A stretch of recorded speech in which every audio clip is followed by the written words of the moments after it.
আসসালামু আলাইকুম। আজকে আমি আপনাদেরকে আলুর পাঁপড় করে দেখাবো। আলুর পাঁপড় করার জন্য এখানে আলু আমি কেটে ০.৫ ঘন্টার জন্য ভিজিয়ে রেখেছি লবণ দিয়ে। এরপর আমি এখন আটার মিশ্রণ করব। আটার মিশ্রণ করার জন্য মেজারমেন্ট কাপের ১ কাপ আটা নিয়েছি, সাথে ১/২ কাপ কর্নফ্লাওয়ার, সাথে সামান্য পরিমাণে মরিচ, এরপর দিয়ে দিচ্ছি লবণ, এরপর পরিমাণ মতন পানি দিয়ে দিয়েছি।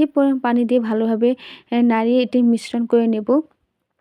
মোটামুটি পাতলাভাবে মিশ্রণ করব। এরপর আমি একটি ১/২ কাপ ডিম দিয়েছি। একটা ডিমের অর্ধেক ডিম দিয়েছি এখানে।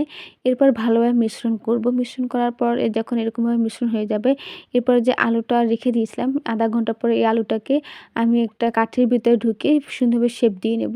আপনারা আপনাদের পছন্দ মতন দিয়ে নেবেন। এরকমভাবেও দিতে পারেন, চাইলে অন্যরকমভাবেও দিতে পারেন। যেরকমভাবে আমি কিন্তু স্টাইল করে নিয়ে নিয়েছি।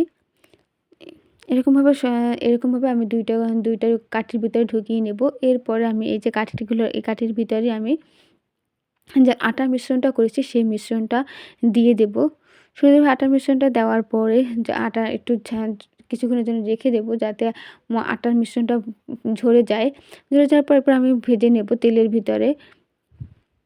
এই যে আলহামদুলিল্লাহ আমার হয়ে গিয়েছে। আপনারা চাইলে কিন্তু এরকমভাবে ইউনিক স্টাইলে উম আ আলু দিয়ে পাঁপড় করে আলু দিয়ে পাঁপড় করতে পারেন। আর আপনাদের যদি ভিডিওটি ভালো লেগে থাকে, লাইক, কমেন্ট, শেয়ার করে পাশে থাকবেন। ধন্যবাদ। আজ এই পর্যন্তই। আল্লাহ হাফেজ।